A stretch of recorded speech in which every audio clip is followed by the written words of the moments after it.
오늘 청문회를 좀 준비하면서 검찰의 그 감찰 기능 되게 중요하다는 것을 또 한 번 느끼게 되는데요. 그 대검의 감찰부장으로 계셨나요? 네. 예, 우리 윤석열 전 총장에 대해서 지금 이제 감찰 방해한 혐의로 징계 절차가 있었고 1심 법원에서 그 사실관계가 감찰 방해가 있었던 것으로 확인이 되었는데요. 그때 당시 4월 2일 한동수 감찰부장이시죠?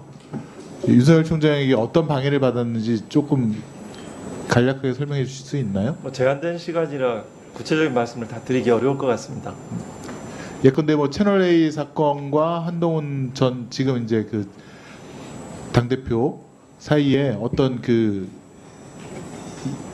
계속되는 소통 아니면 사주라고 볼 수 있는 부분들이 있었는데 그 부분들에 대해서 이러이러한 감찰을 진행하겠습니다라고 했는데 윤 총장께서 버럭 화를 내고 감찰을 갖다가 인권부 네. 인권위에다가 옮기라고 했던가 아니면 좀 모욕적 언사를 많이 하셨다고 들었습니다. 네. 예. 감찰 방해로 감찰을 방해받은 거죠. 제가 피해자이죠. 직권남용죄를 명백히 구성한다고 생각을 합니다. 그 실형 사안이라고 생각합니다. 예. 네. 두 번째는 이제 그 윤석열 대검에서 이루어졌던 것 중에 판사 사찰, 네. 판사들의 성향이라든가 가족관계라든가 네. 이런 것들을 조사해서 네. DB로 보완하고 있었다는 점도 그 감찰의 네, 대상이었죠. 수사정보정책관실에서 판사 사찰, 판사의 개인적인 정보들 그리고 언론에 보도되면 굉장히 재판부가 재판에 영향을 미치는 그런 사유들 사법농단에서 수집된 수사에 수집된 자료들이 거기에 활용됐고 이 부분도 역시 직권남용죄를 구성하는 중대한 비범죄라고 생각합니다. 네, 비실명 나중에 처리된 밝혀질 겁니다. 처벌받으리라고 생각합니다. 예, 비실명 처리된 저도 그 자료를 21대 국회에 봤는데 네. 저도 이제 법조인이니까 이 사람은 누구다라고 이렇게 떠오를 정도의 굉장히 상세한 내용들이 적혀져 있더라고요. 네, 저도 법원에 근무했는데 제가 모르는 그런 부분들이 상당히 있더라고요. 참고인 본인에 대해서도 그런 설명을 적은 게 없었고요. 있었습니까? 네. 본인은 없었고 아는 지인에 대해서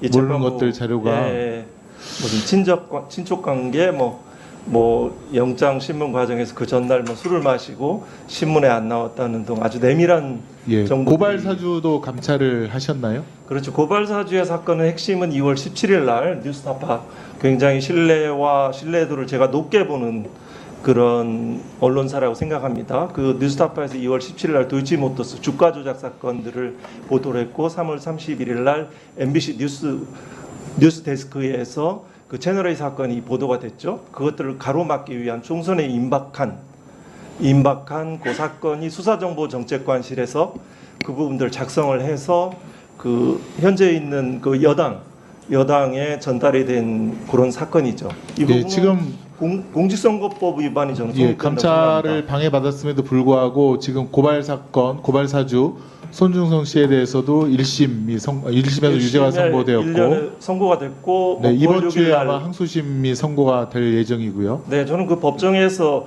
손준성 검사 개인이 한 일이 아니다. 그 윤석열 총장의 지시와 승인을 받았다. 한동훈 그 현재 그 정치인이죠.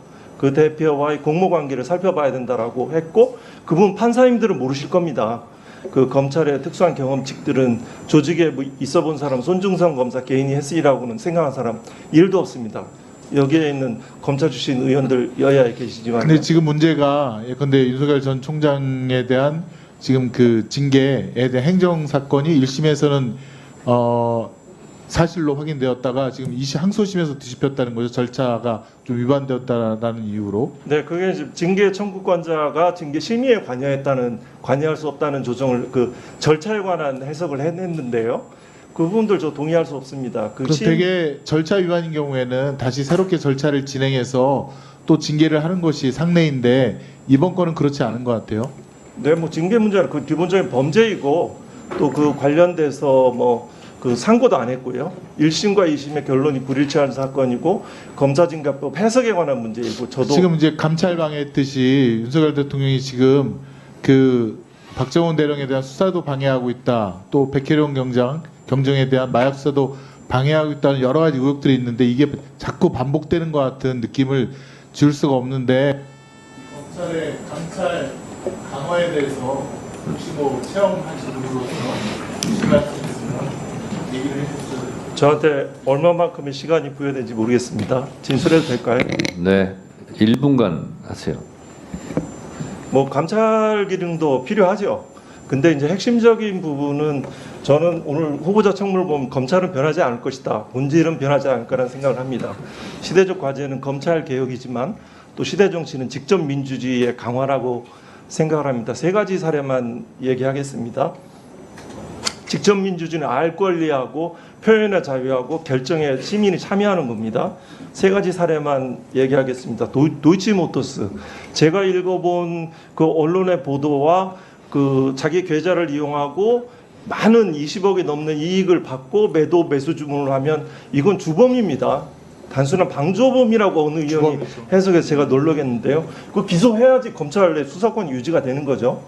그 한 부분이 있고요. 또 하나는 그 명품백 사건, 이거 공정하게 구성되지 않습니다. 그 절차가 편파적입니다. 거기에서 기조부장이 이제 거기에서 그 정책기획과장이 간사하고 기조부장이 이제 그 구성에 참여를 하는데요. 거기에 이제 일방적인 무혐의 의견을 주장하는 그 당사자만 참석해서 하죠. 이거는 심지어 1분만도 못합니다. 선거인단의 추첨으로 그 위원이 구성돼야 되죠. 그 도이치모터스, 저는 일반 시민들은 알선수재, 나아가 뇌물죄라고 생각합니다. 왜 시민들이 일반 시민이 생각하는 결정과 달라집니까? 또 하나 특수활동비, 왜 이렇게 얘기가 많습니까? 자료 공개하십시오. 거기에 저는 감찰부장의 경험에 비추어서 그게 본래 용도대로 쓰여진 사례가 극히 드물다고 생각합니다.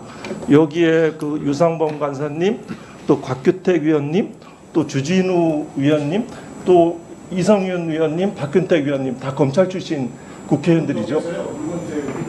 네. 거기에 본래 용도대로 쓰신 분들 없습니다. 자료 네네. 공개하십시오. 네네, 정리해 네, 주시죠. 그러면은 불필요한 논쟁들이 다 없어집니다. 네, 안동수 참고인 수고하셨습니다. 네, 네, 네. 이상하겠습니다. 네, 착석해 주시고요.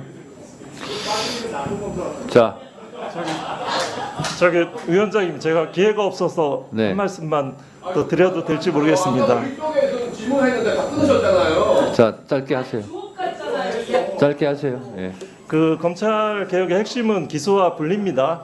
거기에 대해서 그 독일 같은 경우에도 그 코프 온의 핸드, 그러니까 영어로 표현하면 head without hands죠. 그러니까 검찰의, 독일의 검찰은 그 수사권을 가지고 있지만 수사 인력이 없습니다. 우리나라는 6천여 명의 검찰 수사관들이 존재하죠. 물적 시설도 존재하죠. 그걸 아까 뭐 수사권에 뭐가 있다라고 이렇게 관념적으로 형식적으로 말씀하시는데 실제 독일 검찰들은 그렇게 않습니다. 수사 인력이 없습니다. 물적 장비가 없습니다. 법과 원칙 아무리 얘기하는데 왜 기록도 공개하면서 사건들 모르고 왜 그런 얘기를 합니까? 국민 앞에 그렇게 오만하고 정직하지 못한 행위를 전 이 순간에도 듣고 있습니다. 자, 저기 유상범 간사님 질의권이 없습니다. 참고인에 대해서. 네, 이 자리를 됐어요. 검찰 개혁을 자, 약간 저지하는 장으로 활용하는 알겠습니다. 것처럼 느껴졌습니다. 그래서 이 진술을 부과합니다. 참고인님, 네, 들어가시고. 박수 치지 마시고요. 자, 그럼 지금부터 주목해주세요. 구독자분들을 위해 이벤트를 준비했습니다. 뉴스만 잘 챙겨보셔도 돈을 벌 수 있다고 말씀드렸는데요. 저희 채널을 보시면 다양한 경제 이슈들을 보셨을 때 어떤 생각이 드십니까? 그냥 뉴스만 보고 끝내는지, 아니면 이 뉴스를 어떻게 이용할 수 있는지, 이 부분을 고민하고 계시는지를 저는 되물어보고 싶습니다. 제가 지난해부터 여러분들께 뭐라고 말씀드렸습니까? 정치권, 글로벌 이슈 맞물려서 폭등하는 이슈를 관심 가지셔야 된다. 투자, 생각을 해보셔야 된다. 이렇게 말씀드렸습니다. 이런 썸네일 뉴스를 많이 보셨을 텐데요. 뉴스를 보셨을 때 부자들은 어떻게 생각한다고 했는지 기억나세요? 이슈를 투자 수단으로 어떻게 이용할 건지, 어떤 주식이 좋을지, 어디에 투자해야 돈이 자연스럽게 몰리는지 생각해야 된다고 말씀드렸죠. 그 이유가 뭐냐면 부자들이 이슈를 봤을 때는 이슈가 곧 돈으로 이어지고 그 이슈가 나에게 돈을 벌어준다는 경험적 확신이 있기 때문에 부자들은 항상 국내, 국외 이슈를 관심 있게 챙겨본다고 말씀드렸습니다. 이번에도 마찬가지입니다. 제가 지난번에 시청자분들과 함께하는 주식으로 수익 내기 이벤트를 진행했었는데요. 당연히 100% 무료로 진행을 했고, 여기 보시면 아시겠지만 제가 지난번에도 저한테 구독이라는 문자를 보내주신 모든 시청자분들께 이렇게 자신 있게 추천드렸습니다. 이번에도 2,000분 이상 알아가셨는데 한 달 동안 어떻게 됐을까요? 네, 말씀드린 대로 특정 시기 폭발적으로 오르면서 2배 가까이 큰 수익이 나와줬습니다. 구독자분들도 보고 계실 텐데 다시 한번 축하드립니다. 이번에도 마찬가지입니다. 가장 큰 이슈가 될 국내, 국외 이슈, 특히나 글로벌 이슈이기 때문에 우리가 어떻게 생각해야 할지, 돈이 벌릴지 생각해야 됩니다. 제가 이번에 뭘 보내드린다고요? 지난번과 같은 방식으로 구독이라고 문자를 보내주시면 앞으로 대장주 역할을 할 급등 종목을 시청자분들에게 종목명과 사고 파는 시점을 모두 알려드리겠습니다. 그래서 여러분이 주식으로 돈 버는 방식을 연습해 보시라는 겁니다. 저희 채널을 구독해 주시는 분은 문자로 구독이라고 보내주시면 무료 추천 종목과 종목 분석 리포트를 공유받으며 우량주, 급등주 종목을 매도, 매수 시점을 정확히 잡아드리겠습니다. 시간은 심야 시간도 가능하며 언제든 문자로 남겨주시기 바랍니다. 종목은 10명의 전문가가 합의한 단 하나의 최종 종목이 나갑니다. 처음 받아보시는 분은 발송드린 종목을 바로 매수하시기보단 어떤 종목인지, 종목의 수익률은 어떤지 일주일 지켜보시고 매수하시기 바랍니다. 이 모든 이벤트는 무료이며 문자 한 번에 작은 변화가 기회로 변해 큰 수익으로 이어질 수 있는 놀라운 과정을 저희가 함께 하겠습니다. 그래서 지금 이 영상을 보시는 시청자분들 중에 나도 이번 종목이 좀 궁금하다 하시는 분들은요. 누구나 상관없이 그리고 어느 시간대나 상관없이 부담 없이 010-2560-9514번으로 구독이라는 문자 보내주시면 제가 이번에도 똑같이 무료 추천 급등주 문자를 보내드리겠습니다. 이해되시겠죠? 제 번호 010-2560-9514로 구독이라는 문자 보내주시면 여러분들이 직접 이슈를 통해서 돈 버는 연습을 해보실 수 있는 것이고 제가 돈을 받는 것도 아니고 투자를 대신해 드리는 것도 아니기 때문에 부담 없이 신청해 주시면 되는 겁니다. 그리고 수익이 나면 저는 다른 것은 바라지 않습니다. 제 채널에 구독, 좋아요 한번 눌러주세요. 감사합니다.